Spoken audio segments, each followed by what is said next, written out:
Namaskar. Hello and welcome to PGurus channel. I'm your host Sree Iyer. Joining me today is Sriram S as we look at events happening around the country. Let's welcome Sriram S. But before that, please like this video. Sriram ji, Namaskar and welcome to PGurus channel. How are you, sir? Sir, namaskar. I'm doing well, sir. How are you? I'm doing well, sir. So, couple of interesting things. This so-called truce between India and China about disengagement. Now, if you talk to any of the army specialists, they have been taking it with a pinch of salt. They're saying, well, we have to wait and see because I guess China has said this many times and not budged. So, this is the initial reading from the people on the army, in the army, who have boots on the ground. They have an idea. So, that is one side. The other side is I'm hearing that she is really suffering economically, and he wanted to, renew the ties with India. And somewhere I think Putin has intervened and said that you should meet one-on-one with Modi or something like that.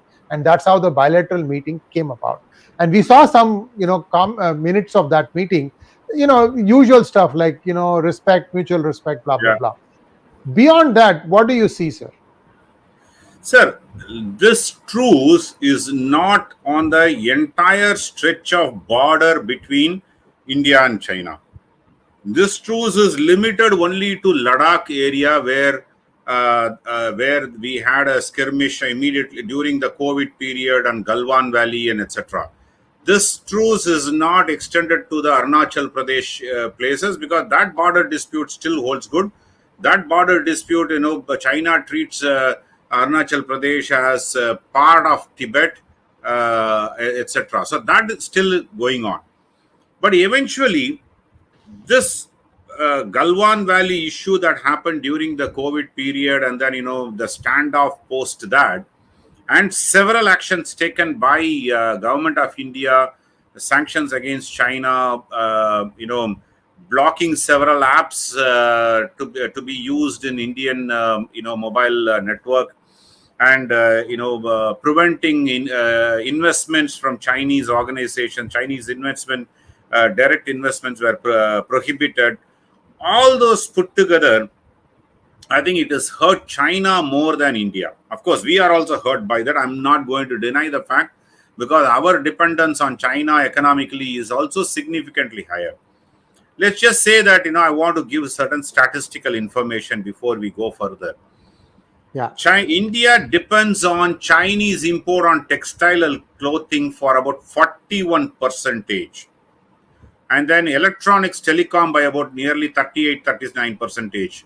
Machineries by about 38.39% machineries import from China. Chemicals and pharmaceuticals ingredients, this is one of the major areas, Sree that actually forced India also to come to the negotiation table. The pharmaceutical ingredients and chemical ingredients for manufacturing, because India pharma companies are becoming a world supplier of pharma equipment, pharma medicines, and for that the pharma ingredients has to come from China a lot. I think that is API. about 30%. Yeah, sorry, from China to India, the ingredients has to come. From India, we export to world market. So that is about 30% of our import comes from there. Plastics, automobile, iron and steel. Probably iron and steel is the lowest, and then after closure of Sterlite Industries, copper minerals, import from China increased drastically. I think, with the Sterlite opening in Gujarat, that will go down. So when I look at these sort of percentages, if I put all those, bilateral trade impacted, it runs to $30-40 billion of impact, right? So definition of politics, concentrated economics is politics. That's what the definition of politics is, right? End of the day, you take any political decision, there is an economic angle always that will come in.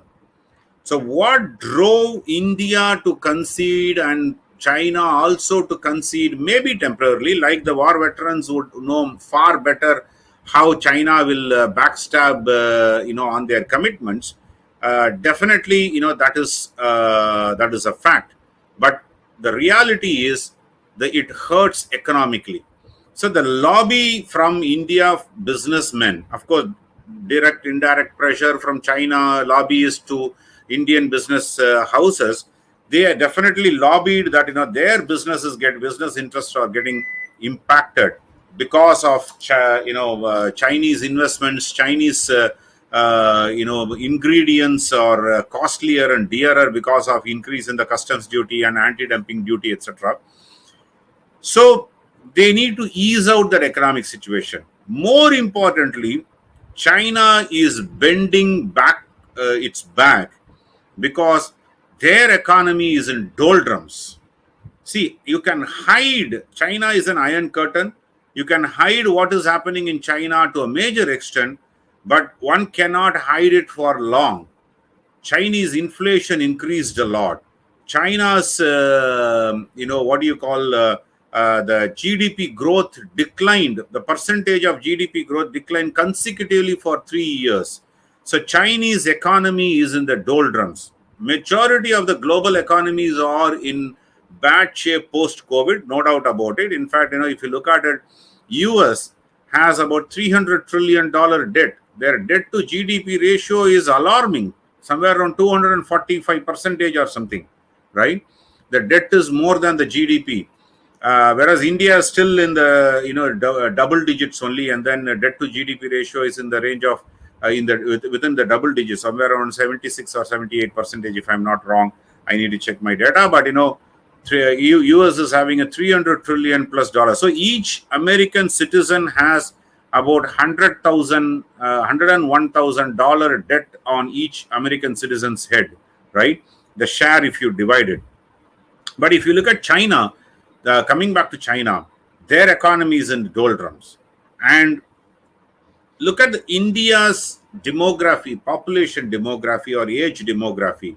Our average age, I'm not saying that, youth, it's a vibrant youth, economy or country, definitely.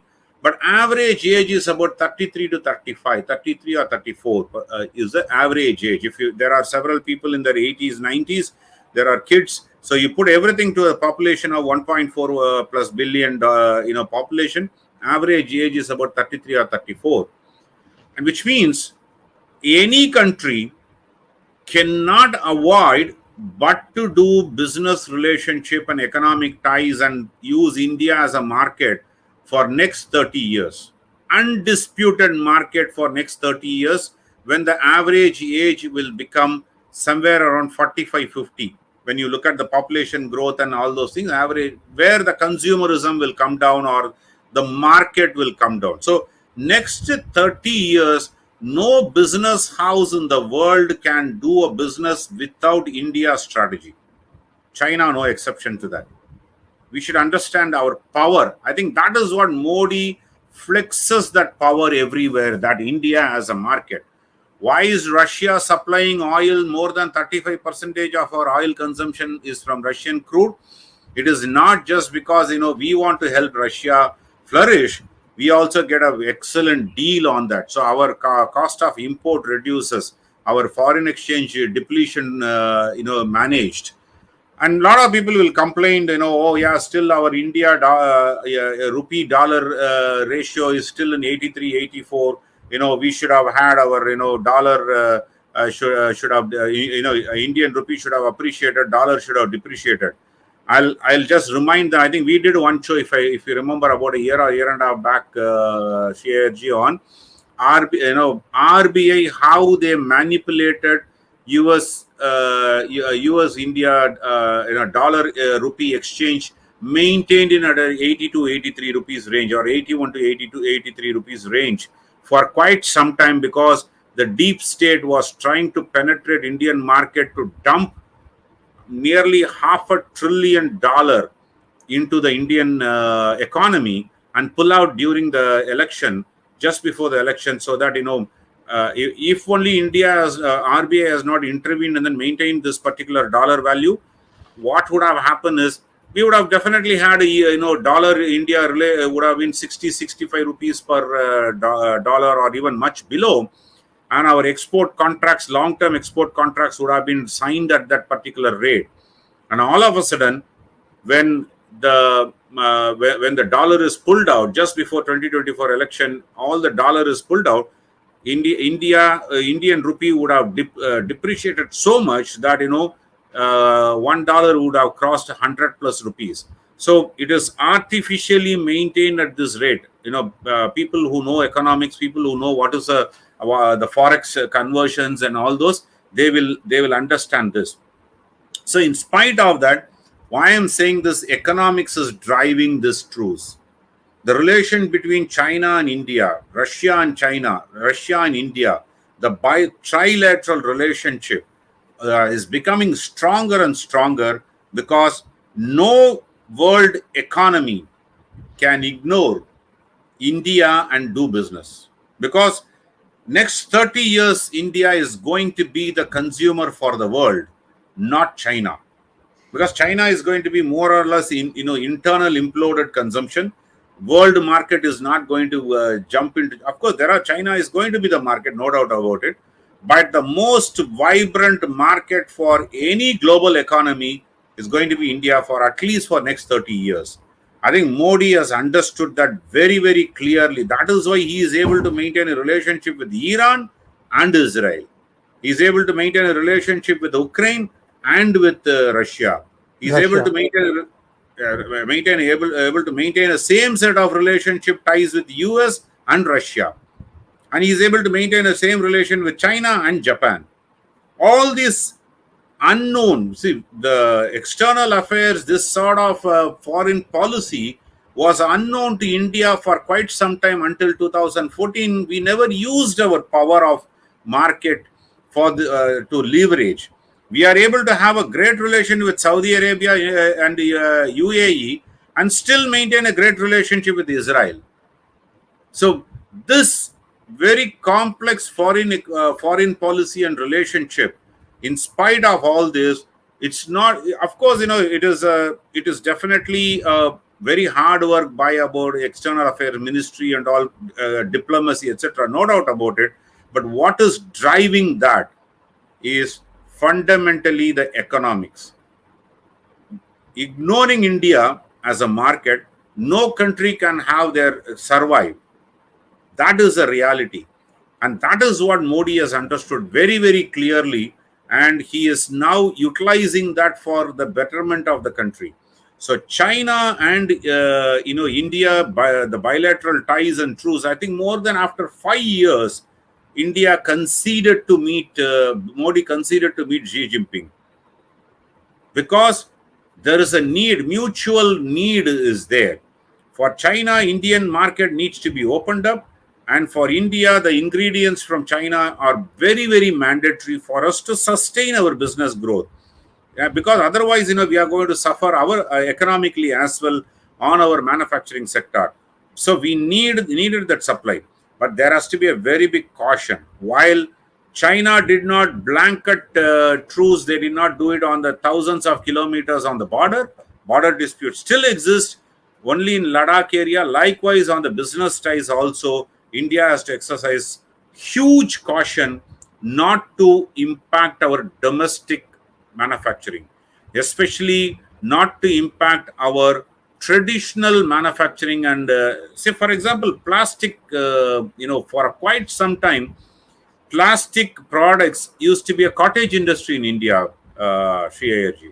The moment we started importing that from China, your buckets, mugs, and small household plastic items, when we started importing, toys, when we started importing from China, the domestic cottage industry was killed.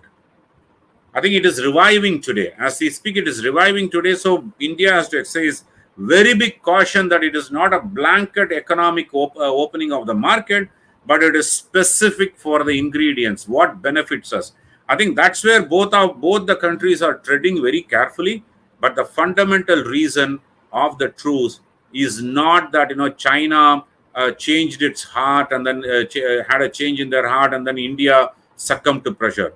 It is pure economics, and that is how one should understand. Once you put that prism of glass on this, I think many things will be clear. I will pass here, Sree Iyer ji.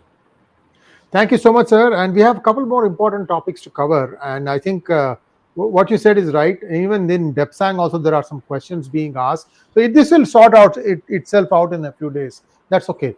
Let's take a look at the upcoming elections, Maharashtra, Jharkhand, as well as Bypolls. A big number, 9, I believe, in Uttar Pradesh Uttar and Pradesh. 7 in West Bengal. And in both these things, the opposition, that is the India Alliance Party, has the more number of seats. So interesting arithmetic there. Maybe you can touch upon each for 2 to 3 minutes. Then we have one more important topic to talk about where your expertise comes in directly. I have a lot of questions also on that. Over to Sure, you, sir. sir. Quickly on the Bypolls, before I go into the assembly elections on Jharkhand and Maharashtra, quickly onto the Bypolls. India Alliance partners kept Congress at a safe distance in the Bypolls. Samajwadi Party clearly said that they are not going to concede even one seat to Congress. Congress graciously said, we want our alliance partner to win. But the reality is, my good friend 𝗤𝙧𝙤𝘆 put it in a national channel, right? Uttar Pradesh, probably Congress can wind up their operation and then take a room in Samajwadi Party office and then perform from there. Like they are doing in Tamil Nadu. Like they are doing in Tamil Nadu. Like they are doing in Tamil Nadu with Rivalayam.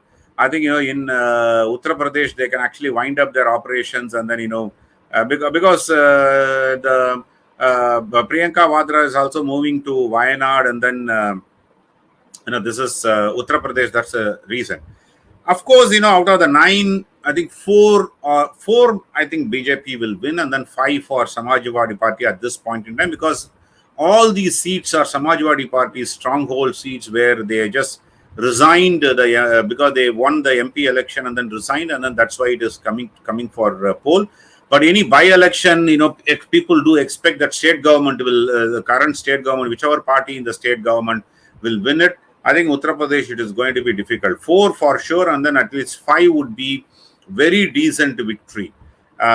In West Bengal, similarly, on 7, I think 3 would be for BJP, and then or even 4 or 5 for Trinamool Congress.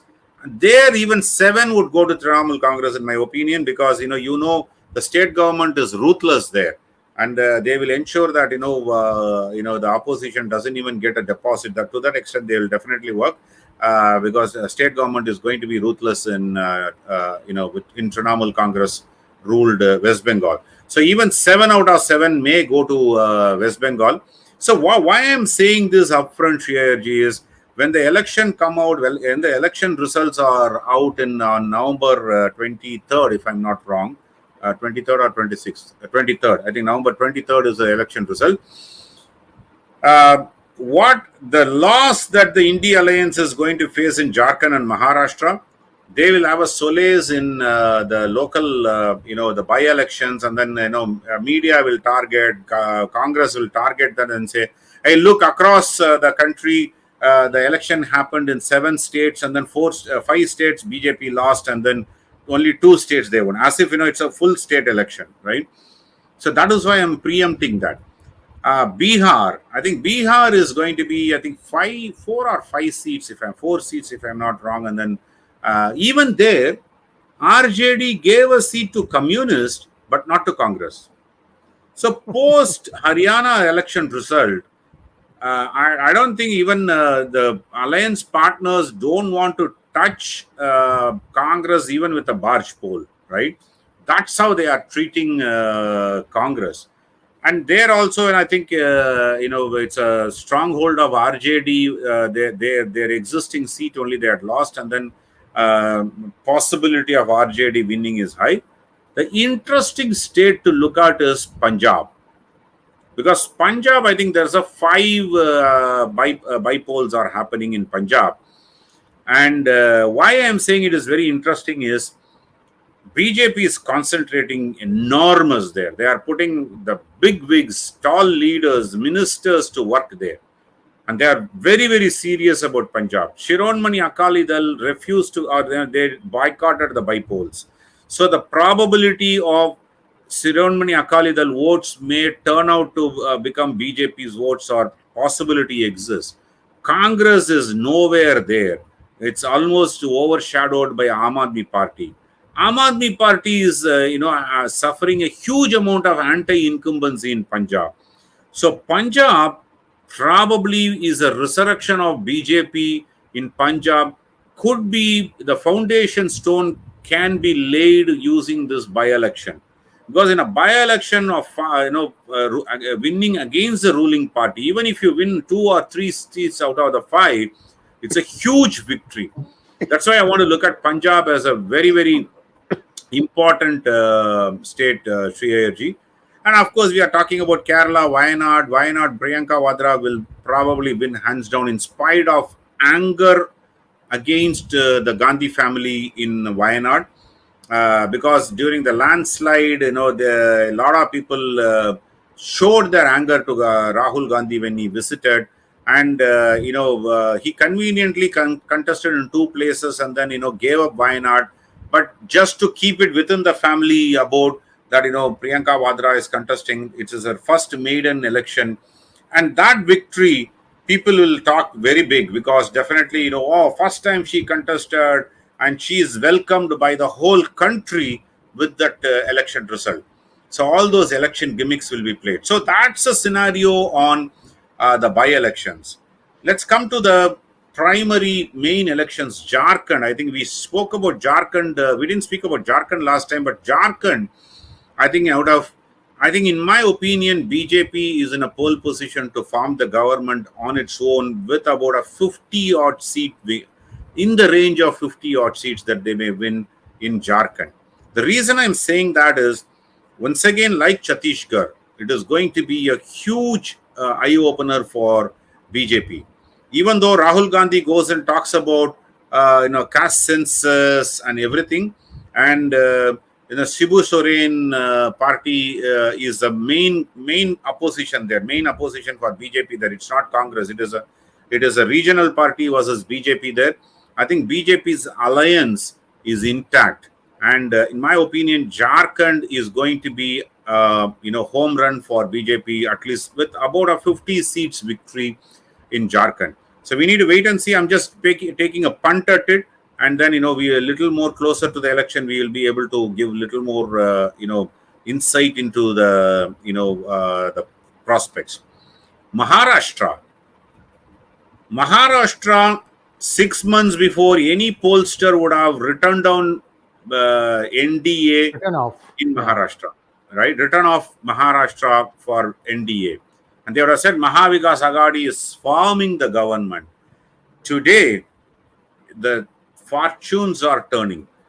Look at the way Fadnavis handled when the reporter asked who is going to be the chief ministerial candidate. Brilliant response is that the chief minister is sitting in this room. Ajit Pawar was there, Eknath Shinde was in the room, and he was there. Without naming who is going to be the chief minister, but he said, the chief minister is sitting in this room. A brilliant way that, the alliance partners have come together, very cohesive. I think BJP will contest about 155 or 160. 155 is the number they are aligned with. They are targeting to win about 115 to 120 seats for sure. And it is going to be a coalition government, no doubt about it. Last week itself, I told NCP, both faction NCP cannot be trusted. If Ajit Pawar's victory can help Maha Vikas Aghadi to form a government, if he jumps that side and he gets a better bargain, Ajit Pawar would jump that side, no doubt about it. Same way, Sharad Pawar would jump ship to BJP side, NDA side, if he gets a better bargain, maybe a ministerial but for Supriya Sule in the central government, and he may shift. So the biggest beneficiary of all these in Maharashtra election is Sharad Pawar and his family. There is a big commotion within the Maha Vikas Aghadi. 85 seats, each party is going to contest in 85 seats. Nobody is going to contest more than 100. Ideally speaking, NCP, Sharad Pawar should have contested less than 50 seats. But, he is also getting 85 seats. So he is the biggest beneficiary. That's why I talked about it. And he could have easily solved the problem within the coalition, within the alliance, if he wanted to. But he wanted to step sit on the boundary and then waited for Uddhav Thackeray and Congress to fight their battle so that he can gain out of it. Congress wanted to contest around 115 to 120 seats.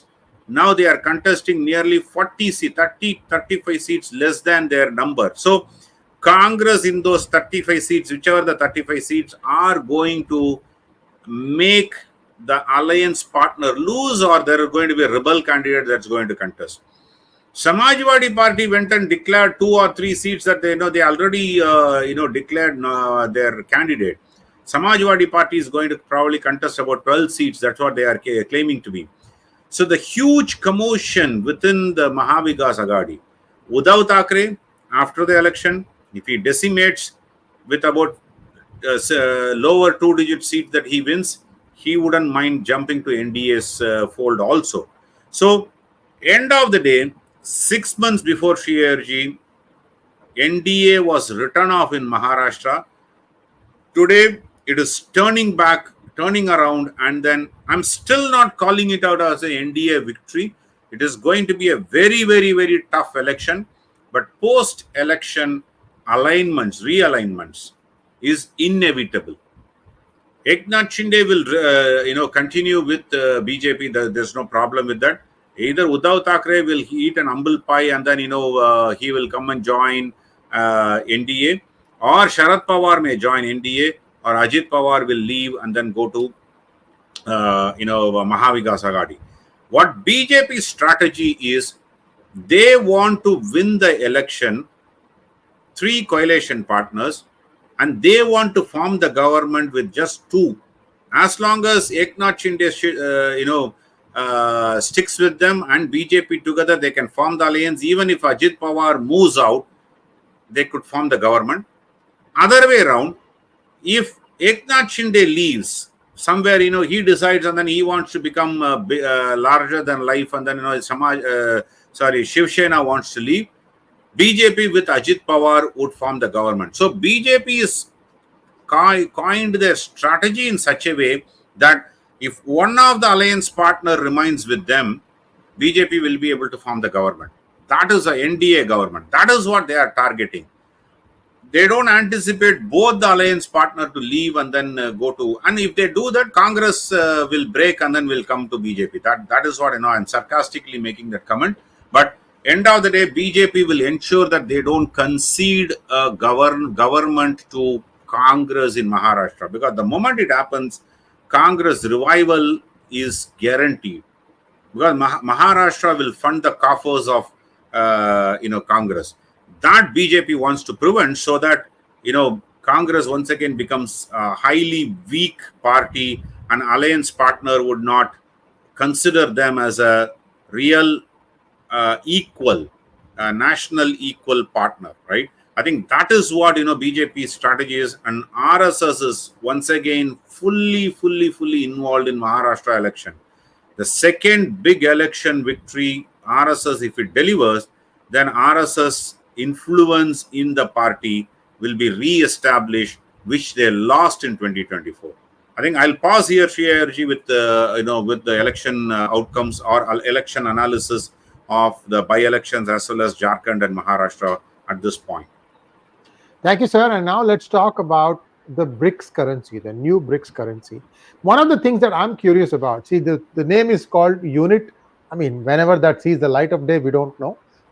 High-level panels are being formed in each country to sit down and work out the modalities. It is supposed to be 40% gold, and the other 60% should be a commodity, mix of commodity and some kind of a weightage given to the currency. But play this thing out for us.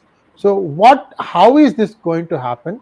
So will India still be able to buy crude from Russia and using rupee, or will it be forced to buy from using unit? Okay, so what will happen? The BRICS currency, the idea behind this BRICS currency, it is still not going to see the light at the end of the tunnel very soon. But the idea behind that is, today, if you look at the world currencies, the dominant currency is definitely dollar and euro. Pound is definitely there, no doubt about it, but dollar and euro. So all the European currencies put together formed, there are several multiple currencies, whether they just created an ecosystem of European Union and then created euro as their currency, common currency. I would say, did it benefit all the countries? Maybe the developed nations within, like France or Germany or some of the Nordic countries, did see some dip in their economy in the initial days of euro, because they had to fund the euro predominantly, whereas countries like Hungary or Austria and other smaller nations, Luxembourg and all smaller nations who couldn't actually fund euro in a big way, they gained a lot, definitely. So likewise, what Russia, China and India is propagating, these countries predominantly, of course Brazil put together, are propagating is, why not we create rest of the world currency? So that there is of course the yen would still continue, pound will still continue, maybe Indian rupee definitely would continue within Indian domestic trade, but they want to just come to a common currency that they can trade with certain exchange rate adjustments and then weightages, everything. That we need to look at how the modalities will work out, Sree Iyer ji. But what they want to do is, even though Putin said very clearly, it is not a competition against dollar. In short, it is competition against dollar. Yeah. Because the biggest commodity US export, the second biggest commodity is their dollar. The first biggest is the defense equipments. The second biggest commodity that US exports to the world is dollar. They keep on printing and then exporting that currency as a commodity. So even though Putin said that it is not a competition against dollar, it is the competition against dollar. So the moment the global trade starts happening in three basket of currencies, euro, dollar and unit, right?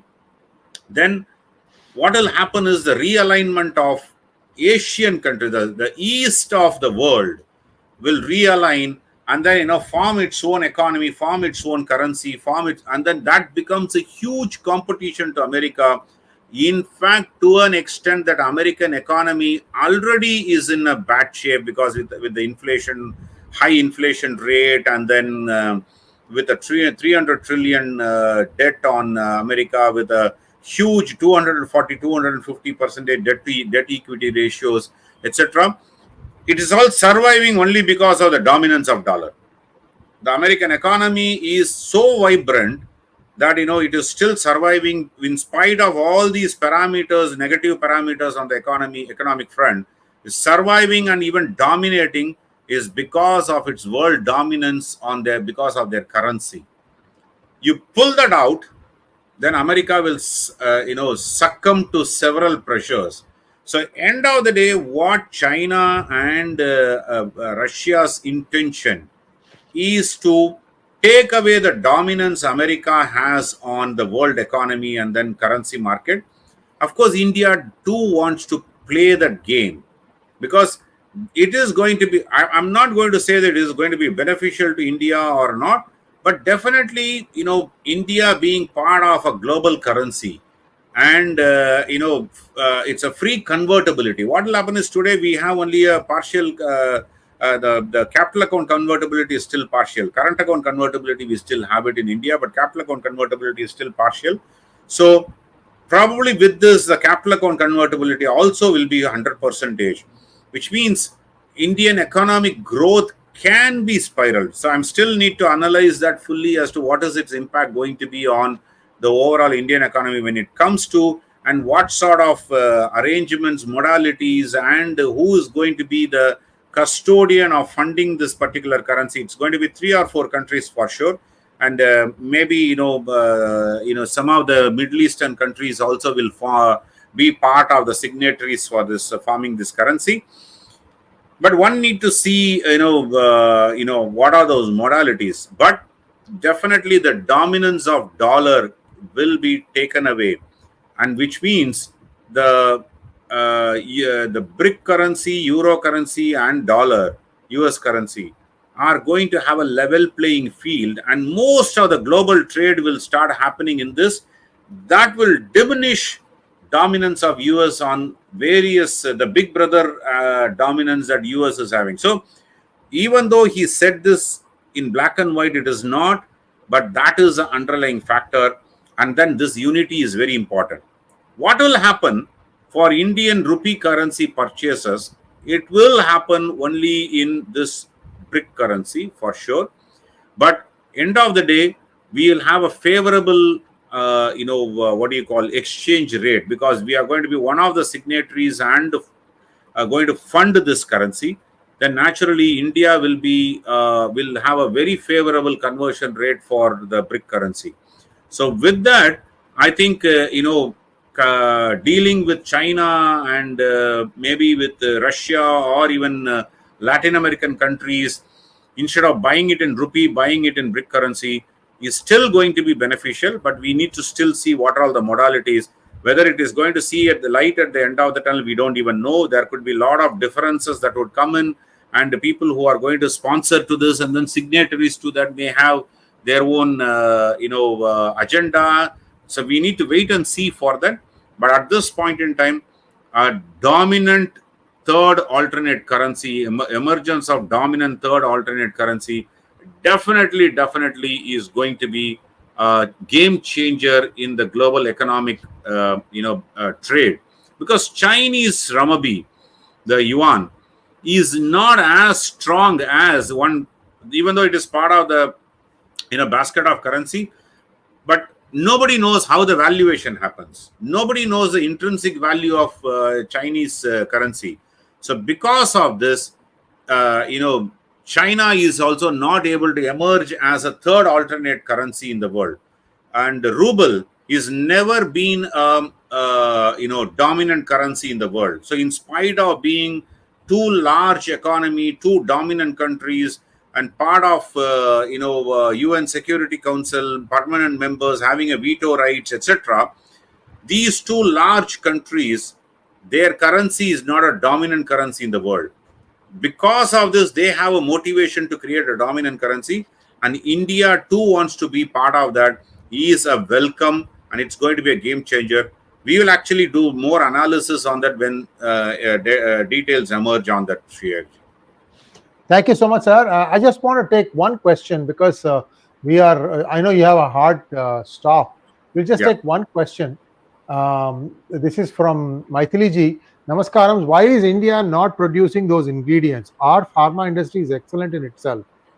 Okay. So for those pharma ingredients, there are certain natural resources that we do not have, and which is available from China or Chinese controlled economies or markets. That's a fundamental reason. It is not that we don't have the wherewithal or technology. It is the natural resources, ingredients that are needed. That is why we are dependent on China a lot. Well, thank you so much, sir. This is a very interesting session that we had. I mean, we are going to be talking much more about finance. Actually, finance is Sriramji's strength. He's an expert in this. So it's like 𝗣𝗽𝗲 𝗂𝘂𝘁, left hand. He can play it with his left hand. So thank you so much, sir. And we'll be back again with Sriramji next Saturday, same time. Namaskar.